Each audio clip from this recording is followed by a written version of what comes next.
தென்னாப்பிரிக்காவிற்கு எதிரான டெஸ்ட் தொடரை இழந்து சொந்த மண்ணில் ஒயிட் வாஷ் ஆன இந்திய அணியில் மாற்றம் வருமா என்ற எதிர்பார்ப்பானது எகிரியிருக்கிறது. கவுஹாத்தி டெஸ்டில் 408 ரன்கள் வித்தியாசத்தில் இந்தியா படுதோல்வி அடைந்திருக்கிறது. பயிற்சியாளரான கௌதம் கம்பீர் பொறுப்பேற்ற பிறகு 19 டெஸ்ட் போட்டிகளில் 10இல் இந்தியா தோல்வியை தழுவியிருக்கிறது. இதனால் சொந்த மண்ணில் ஒயிட் வாஷ் ஆன நிலையில் இந்திய அணியில் அதிரடி மாற்றங்கள் வருமா என்ற எதிர்பார்ப்பு எகிரியிருக்கிறது. விவரங்களோடு இணைகிறார் நமது செய்தியாளர் பாலாஜி. வணக்கம் பாலாஜி, இந்திய அணியில் அதிரடி மாற்றம் வருவதற்கான வாய்ப்புகள் இருக்கிறதா? விவரங்கள். வணக்கம். தென்னாப்பிரிக்காவுக்கு எதிராக கவுஹாத்தியில் நடைபெற்ற டெஸ்ட் போட்டியில் இந்திய அணி படுதோல்வி அடைந்து சொந்த மண்ணில் ஒயிட் வாஷ் ஆகியும் இருக்கிறது. இந்த போட்டியில் பார்த்தோம் என்றால் 408 ரன்கள் வித்தியாசத்தில் ஒரு மோசமான தோல்வியை இந்திய அணி சந்தித்திருக்கிறது.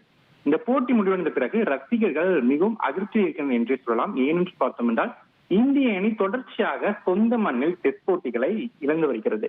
ஒரு காலத்தில் இந்திய அணி இந்தியாவில் வெல்வது மிகவும் எளிமையாக ஒன்றாக பார்க்கப்பட்டது.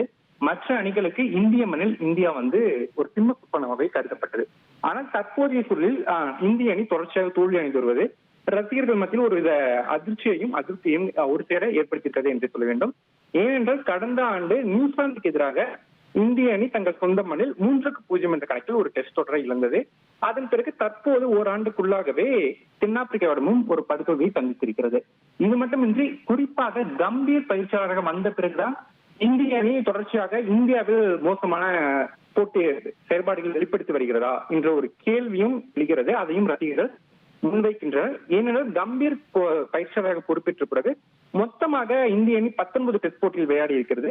இதில் 10 போட்டிகளில் இந்திய அணி தோல்வி அடைந்திருக்கிறது. அதாவது பாதிக்கு பாதி இந்திய அணி தோல்வி அடைந்திருக்கிறது. 7 போட்டிகள் மற்றும் வெற்றி பெற்றிருக்கிறது. 2 போட்டிகள் டிராவில் முடிவடைந்திருக்கின்றன. கம்பீர் பயிற்சியாளராக பொறுப்பேற்ற பிறகு இந்திய அணி 2 ஒயிட் வாஷ்களையும் இந்தியாவில் சந்தித்திருக்கிறது. நியூசிலாந்திலும் தற்போது தென்னாப்பிரிக்காவிலும். அதாவது கம்பீரின் அணுகுமுறை டெஸ்ட் போட்டிகளுக்கு ஏற்றுமாறு இல்லை என்று ஒரு விமர்சனங்களும் தொடர்ச்சியாக முன்வைக்கப்பட்டு வருகின்றன. இது மட்டுமின்றி இந்திய அணியின் இன்றைய தோல்வியை முன்னாள் வீரர்களும் ரசிகர்களும் கடுமையாக விமர்சித்திருக்கிறது என்றே சொல்ல வேண்டும். குறிப்பாக நாம் பார்த்தோம் என்றால் இந்திய அணியிடம் போராட்ட குணமே இல்லை என முன்னாள் வீரர் அஸ்வின் குறிப்பிட்டிருக்கிறார். அது மட்டுமின்றி இளம் இந்திய வீரர்களாக இருந்தாலும் சொந்த மண்ணில் தோற்பதை ஒரு காலமும் ஏற்கவே முடியாது என்று முன்னாள் வீரரும் இந்திய அணியின் டிராவிட் கருத்து இந்திய அணியின் தூணாகவும் கட்டப்பட்ட புஜாரா கூறியிருக்கிறார். இது மட்டுமின்றி முன்னாள் பயிற்சியாளர் அதாவது கோலி ரவிசாஸ்திரி கூட்டணியில் இந்திய அணி வெளிநாடுகளிலும் பல தொடர்களை வெற்றி வாகை சூடியது. அவர்கள் பயிற்சியின் போதுதான் இந்திய அணி ஒரு வலிமையான அணியாக உலக கிரிக்கெட் அரங்கில் மாறியது டெஸ்ட் போட்டியில் என்றே சொல்லலாம். அப்படிப்பட்ட ரவிசாஸ்திரியும் இந்திய அணியை கடுமையாக விமர்சித்திருக்கிறார். அதாவது அணி தேர்வில் புரிதலே இல்லை என்று ரவிசாஸ்திரி கூறியிருக்கிறார். இந்திய அணியின் தேர்வு சரியில்லை, இந்திய வீரர்கள் விளையாடிய விதம் சரியில்லை, இந்திய பேட்டர்கள் களமிறங்கியதில் எந்தவித புரிதலுமே இல்லாத வகையில் இருப்பது போல தோன்றுகிறது என்ற ஒரு கருத்தை ரவிசாஸ்திரி முன்வைத்திருக்கிறார். இவர்களுக்கெல்லாம் இப்படி விமர்சனங்கள் முன்வைக்க ரசிகர்களும் தங்களது அதிருப்தியை சமூக வளங்களில் தொடர்ச்சியாக வெளிப்படுத்தி வருகின்றனர். அதாவது கம்பீரை பயிற்சியாளர் பதவியிலிருந்து நீக்க வேண்டும். குறிப்பாக டெஸ்ட் போட்டிகளில் கம்பீர் பயிற்சி செய்யக்கூடாது. அவர் பயிற்சியாளராக வந்த பிறகுதான் இந்திய அணி இது போன்ற மோசமாக செயல்பட்டு வரலாற்று தோல்விகளை சந்தித்து வருகிறது என்ற கருத்துக்களை ரசிகர்கள் சமூக வளங்களில் பதிவிட்டு தங்களது ஆதங்கத்தையும் வெளிப்படுத்தி வருகின்றனர். இத்தகைய சூழலில் பார்த்தோம் என்றால் கம்பீர் இந்த தோல்வி குறித்து ஒரு விளக்கம் கொடுத்திருக்கிறார். அதாவது நான் தொடர வேண்டுமா அல்லது என்னை நீக்க வேண்டுமா என்பதை பிசிசிஐ தான் முடிவு செய்ய வேண்டும், மற்றவர்களோ ரசிகர்களோ முடிவு செய்ய முடியாது என்று இந்த தோல்வி குறித்து ஒரு காட்டமான ஒரு பதிலையே கம்பீர் அளித்திருக்கிறார். அது மட்டுமின்றி எனது பயிற்சியின் கீழ் தோற்பதை மட்டுமே அனைவரும் பேசுகின்றனர். அதாவது எனது பயிற்சியின் பல போட்டிகள் வென்றுள்ளோம், குறிப்பாக சாம்பியன்ஸ் டிராபி கோப்பையை வென்றுள்ளோம், இங்கிலாந்து அணிக்கு எதிரான தொடரில் சமன் செய்துள்ளோம், ஏசிய கோப்பையை வென்றுள்ளோம். இது போன்ற இதெல்லாம் குறிப்பிடாமல் எனது பயிற்சியின் தோற்பதை மட்டுமே தொடர்ச்சியாக விமர்சனங்களாக முன்வைக்கின்றார் என்றும் கம்பீர் குறிப்பிட்டிருக்கார். அது மட்டுமின்றி இந்திய அணி தற்போது ஒரு டிரான்சிஷனில் இருக்கிறது. இந்திய அணியில் இருக்கும் வீரர்களுக்கு அவ்வளவு அனுபவம் இல்லை. அந்த அனுபவம் இன்மையின் காரணமாக இது போன்ற பிரச்சனைகள் ஏற்படுகின்றன. அதனால் இந்த தோல்வியை இதற்காக ஒரு காரணமாக நான் பார்க்கிறேன் என்றும் வகையிலும் கம்பீர் சொல்லியிருக்கிறார். இது மட்டுமின்றி வரும் நாட்களில் எதிர்காலத்தில் இந்திய அணியின் பிரச்சனைகள் சரி செய்யப்படும் என்ற கருத்தையும் கம்பீர் முன்வைத்திருக்கிறார். வருங்காலத்தில் அணி புதிதாக கட்டமைக்கப்பட்டு தற்போதைக்கும் வீரர்கள் மேலும் திறமையுடன் விளையாடுவதற்கு ஏற்ற வகையில் அணி வடிவமைக்கப்படும் என்ற கருத்தையும் சொல்லியிருக்கிறார். இது மட்டுமின்றி நாங்கள் ஒரு அணியாகவே இணைந்து வென்றோம், அதே போல் ஒரு அணியாகவே இணைந்து தோற்றுள்ளோம். இதில் குறிப்பிட்ட ஒரு தனிநபரை விமர்சிப்பது சரியாக இருக்காது, அது பிரச்சனைக்கு தீர்வாகாது என்ற கருத்தையும் கம்பீர் முன்வைத்திருக்கிறார். நான் அணியில் இருக்கும் அனைத்து வீரர்களுக்கும் இந்த தோல்விக்கு காரணம் என்ற கருத்தையும் கம்பீர் சொல்லி இருக்கிறார். இவ்வாறு கம்பீர் விளக்கமளித்து வரும் சூழலில் தொடர்ச்சியாக இந்திய அணி எதிர்காலத்தில் எப்படி செயல்படும் என்ற ஒரு கேள்வியும் எழுந்திருக்கிறது. அதாவது உள்நாட்டு போட்டியில் இந்திய அணியின் செயல்பாடு, குறிப்பாக டெஸ்ட் அணியின் செயல்பாடு மிகவும் மோசமாக இருக்கிறது என்றே சொல்ல வேண்டும். அது மட்டுமின்றி பார்த்தோம்னா அடுத்ததாக இந்திய அணி வருகிற 2026ஆம் ஆண்டு ஆகஸ்ட் மாதத்தில் தான் விளையாட இருக்கிறது. இத்தகைய பார்த்தோம் என்றால் இந்திய அணியின் செயல்பாடுகள் குறித்து எப்படி இருக்கிறது, கம்பீரின் விளக்கம் குறித்து தெரிவிக்கும் சூழலில் இது தொடர்பாக பேசுவதற்கு நம்மிடையே கிரிக்கெட் விமர்சகர் முன்னாள் கிரிக்கெட் வீரமான வி கிரி இணைகிறார். சார் வணக்கம் சார், இணைப்பில் இணைந்தமைக்கு. இந்திய அணி ஒரு வரலாற்று தோல்வியை சந்தித்திருக்கிறது, அதாவது சொந்த மண்ணில் ஒயிட் வாஷ் ஆகியிருக்கிறது. இந்த தோல்வியை நீங்கள் எப்படி பார்க்கிறீர்கள்? டாக்டர் கிரி பேசுறேன் நானு. இதுல வந்து நம்ம கம்பீரை மட்டும் பிளேம் பண்ணி யூஸ் இல்லை. இந்திய வீரர்களோட திறமை ரொம்ப கம்மியா இருக்கு. அதுவும் டெஸ்ட் போட்டி விளையாடுறதுக்கு அவங்களுக்கு லாய்க்கே இல்லை. அதுவும் இந்தியாவில் டெஸ்ட் போட்டி விளையாடுறதுங்கிறது அவங்களுக்கு சுத்தமா கை வரல. அந்த ஸ்பின் போலிங்க விளையாடுறதுக்கு திறமை இல்லை, டிஃபென்ஸ் இல்லை. நீங்க எப்படி கூட்டி பார்த்தாலும் முதல் டாப்ல இருக்கிற 5 பிளேயர்ஸும் மட்டமா தான் ஆடுறாங்க. அது தவிர உள்ளேயும் பிளேயர்ஸ் கிடையாது. கில்லு, சுப்மன் கில்லோ, ஸ்ரேயா ஐயர் இவங்க வந்தாலும் இதே கதை தான் நடக்க போகுது. அதனால வந்து திறமையின்மை தான் காரணம். இது ஆகும், ஒவ்வொரு கண்ட்ரிக்கும் இந்த மாதிரி ஆகும். இந்தியா ஒரு தடவை வந்து கங்குலி பீரியட்ல ரொம்ப டாப்ல இருந்தது, தோனி பீரியட்ல டாப்ல இருந்தது, அதுக்கப்புறம் கொஞ்சம் கீழே இறங்கிச்சு. அந்த மாதிரிலாம் கொஞ்சம் இப்போ அப்ஸ் அண்ட் டவுன்ஸ் இருக்கும். டெஃபினட்டா வந்து எல்லா கண்ட்ரிக்கும் இது நடக்கும். எல்லா கண்ட்ரியும் எப்போதுமே வின் பண்ணிட்டு இருக்குன்னு சொல்ல முடியாது. அதனால இப்போ வந்து ரீபில்ட் பண்ணணும் இந்தியன் டீமை. ஸோ அப்படி பண்ணி கொண்டு வர்றது தான் முறை. ஏன்னா அந்த ஸ்பின் போலிங்கை விளையாடுறதுக்கு அவங்களுக்கு தெரியல, எஸ்பெஷலி டெஸ்ட் கிரிக்கெட்ல. இதுக்கு மெயின் காரணம் T20 தான். ஏன்னா இப்போ இந்த மேட்ச்லயே 2-3 பிளேயர்ஸ், ஜெய்ஸ்வால் அந்த மாதிரி பிளேயர்ஸ்லாம், பந்த் இவங்கெல்லாம் டெஸ்ட் கிரிக்கெட்டை விளையாட வரல. இவங்க வந்து T20ல அடிக்கிற மாதிரி அதே ஷாட் அடிச்சிட்டு இருக்காங்க.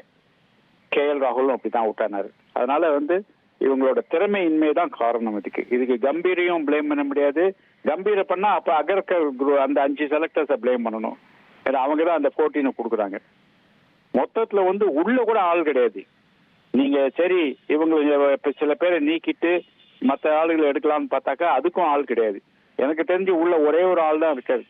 இந்த மாதிரி டெஸ்ட் கிரிக்கெட் ஸ்பின் போலிங் விளையாடக்கூடிய திறமை இருக்கிறது வந்து ஒரே ஆள் தான், அது கருண் நாயர். அவர் எடுக்காது, அன்பார்ச்சுனேட். மற்றபடி வந்து வேற ஆள் கிடையாது. நீங்க சுப்மன் கில் வந்தாலும் சரி, ஸ்ரேயா ஐயர் வந்தாலும் சரி, இதே கதை தான் தொடரும். அவங்க வந்து இன்னும் இவங்க எல்லாமே T20 விளையாடுற மூட்ல இருக்காங்க. அதனால டெஸ்ட் கிரிக்கெட்ல வந்து பின்தங்கி இருக்காங்க. டெஃபினட்டா வந்து இது வந்து கொஞ்ச நாள், ஒரு வருஷம் 2 வருஷம் அப்படித்தான் இருக்கும். அதுக்கப்புறம் பிக்கப் ஆகும்.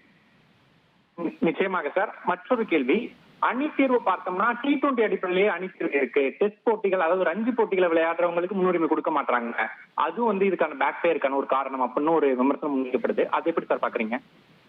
அது எனக்கு அதை பத்தி நல்லா தெரியும். ஏன்னா ரஞ்சியை மட்டும் நம்பிட்டு கூடாது. ஏன்னா ரஞ்சி வந்து 38 டீம் விளையாடுது. அதுல மட்டமான டீம்லாம் நிறைய இருக்கும். அவங்களுக்கு எதிராக நிறைய பர்ஃபார்மன்ஸ் பண்ணி, ஸ்கோர் பண்ணி, விக்கெட் எடுத்து சில பேர் உள்ள வந்துருவாங்க. ஆனா டெஸ்ட்ல விளையாடும் போது அவங்க வந்து சொதப்பிடுவாங்க. அதனால ரஞ்சி ட்ரோஃபியை மட்டும் நம்ப கூடாது. இவங்க செலக்டர்ஸ்னு ஏன் இருக்காங்கன்னாக்க அவங்களோட திறமை, ஸ்பின் போலிங் எப்படி விளையாடுவாங்க, ஃபாஸ்ட் போலிங் எப்படி விளையாடுவாங்க அப்படின்ட்டு கண் கூட பார்த்து அவங்க டிசைட் பண்ணணும். ஸ்கோரை மட்டும் பார்த்து பண்ண முடியாது. இது அந்த மாதிரி பண்ணி எவ்வளவு பேர் மோசம் போயிருக்கோம் நம்ம. அதனால வந்து எனக்கு தெரிஞ்சு இப்போ வந்து இந்த மாதிரி ஒரு விக்கெட்ல, டேர்னிங் விக்கெட்ல விளையாடக்கூடிய திறமை வந்து இந்தியாவில் வந்து கருண் நாயர் ஒருத்தருக்கு தான் இருக்கு. அவர் எடுத்திருக்கலாம். அது ஒண்ணுதான் மிஸ்டேக். மற்றபடி மற்ற எல்லாருமே வந்து இருக்கிறதுக்குள்ள பெஸ்ட் எடுத்திருக்காங்க. ஆனா அவங்களுக்கு லிமிட்டேஷன், இவ்வளவுதான் விளையாட முடியும் அவங்களால, அதுக்கு மேல விளையாட முடியாது. மேபி 1 or 2 செலக்ஷன்ஸ் வந்து கேப்டனோ இல்லைனாக்க கோச்சோ செலக்டரோ மிஸ்டேக் பண்ணிருக்கலாம். ஃபார் எக்ஸாம்பிள் இந்த நிதிஷ் ரெட்டி எடுத்தது, அந்த மாதிரி ஹர்ஷித் ராணா, அந்த மாதிரி 2-3 பேர் எடுத்தது வேணா தப்பு சொல்லலாம். மற்றபடி பிளேயர்ஸ் வந்து உள்ள இல்லை, கம்மியா இருக்கு. இவ்வளவுதான் டேலண்டே இருக்கு. இனிமே தான் அதை பில்டப் பண்ணி கொண்டு வரணும். அதுக்கு வந்து 1 வருஷம் 2 வருஷம் ஆகும். அதை பொறுமையா தான் நம்ம ஹேண்டில் பண்ணணும். நிச்சயமாக சார். சார் குறிப்பா பார்த்தோம்னா முன்னாள் வீரர் புஜாரா வந்து ஒரு கடுமையான விமர்சனம் முன் வச்சிருக்காரு. அதாவது வந்து என்னதான் இளம் இந்தியனியா இருந்தாலும் சொந்த மண்ணில தோற்கிறது வந்து ஏற்கவே முடியாது. சொந்த மண்ணில இவங்க வந்து எப்படியா இருந்தாலும் வின் பண்ணி இருக்கலாம் அப்படிங்கிற மாதிரி ஒண்ணு சொல்லியிருக்காரு. அதை எப்படி சார் பார்க்கலாம்? டீம் இல்லையே சார். கங்குலி பீரியட்ல வந்து தெண்டுல்கர், டிராவிட், லக்ஷ்மன், சேவாக், கங்குலி, இவ்வளவு பேர் இருந்தாங்க, இவ்வளவு பேட்ஸ்மேன் இருந்தாங்க. அதை தவிர கும்ப்ளே, ஹர்பஜன், ஜாகிர் கான், அது மாதிரி டாப் பவுலர்ஸ் எல்லாம் இருந்தாங்க. அதனால அவங்க வந்து நல்லா வின் பண்ணிட்டு வந்தாங்க எல்லாத்தையும். இப்ப வந்து டீமே கிடையாது. அந்த மாதிரி பிளேயர் சொல்லுங்க. இப்ப இந்தியன் டீம்ல இருக்கிற வெளி கண்ட்ரில போய் விளையாட முடியுமா? முடியாது. பிளேயரே கிடையாது இப்ப.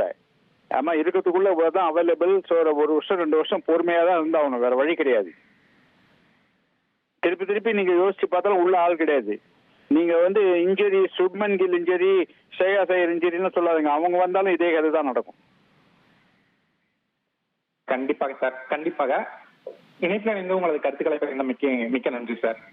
நன்றி. அதாவது இந்திய அணி சீரமைப்பதற்கு இன்னும் 2 ஆண்டுகள் தேவைப்படும். அணி முழுவதும் இளம் வீரர்களாக இருப்பதால் இந்த அணி அடுத்தடுத்த போட்டியில் வெல்வதற்கு சற்று காலம் எடுக்கும் என்று விமர்சகர்கள் கூறியுள்ளனர். அதிமுக்கிய விவரங்களை அனைவருக்கும் புரிய வைக்கும் பாட்காஸ்ட். பொருளாதார பல ட்ரில்லியன் ஆயுதங்களை கொள்முதல் செய்கிறது. சம்பவங்களை தேடி களத்திற்கே உங்களை அழைத்துச் செல்லும் ஸ்பாட்லைட். அங்க இருக்கக்கூடிய கள விவரங்கள் என்ன? இந்திய ராணுவம் கடந்த 5 வருஷமாவே சார் எனக்கு ரொம்ப பிடிக்கும் அவர் வர்றதுக்காக. எங்களுடைய நியாயமான கோரிக்கை. even at the cost of stopping பார்வையாளர்களையும் செய்திக்குள் பங்கெடுக்கச் செய்யும் மக்கள் குரல். 50 ரூபாய் எங்களுக்கு தண்ணிக்கு ஒரு தீர்வே இல்லைங்க 10 வருஷமா. எங்களுக்கு சரியான ஒரு விடிவு கிடைக்கவில்லை. 60,000 ஏக்கருக்கு தான் கேட்கிறோம், பிச்சை கேட்கறாங்க. புத்தம் புதிதாக, வித்தியாசமாக சில இடங்கள்ல பாகிஸ்தான்லயே பாராட்ட வேண்டாம், ஆனால் அதற்கு கொச்சைப்படுத்த வேண்டாம் என்று நான் கேட்டுக்கொள்கிறேன். மதத்தால் இனத்தால் மக்களை எப்படியெல்லாம் பிளவுபடுத்த முடியுமோ அந்த பிளவிற்குண்டான ஆயுதமாக இந்த மாநாட்டை அவர்கள் பயன்படுத்த நினைக்கின்றார்கள். அரசியலிலிருந்து சினிமா தனித்து இயங்க முடியாது. அனைத்தும் உங்களுக்காக. எப்போதும் இணைந்திருங்கள் தந்தி டிவியுடன்.